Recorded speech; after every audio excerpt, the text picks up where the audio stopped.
สัญญาณว่าคุณเจอทวินเฟรมนี่คือ5สัญญาณที่จะบอกว่าเขาคือทวินเฟรมของคุณ 1. แรงดึงดูดลึกจนอธิบายไม่ได้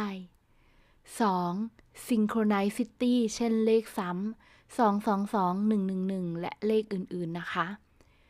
3. รู้สึกเหมือนคุณได้กลับบ้าน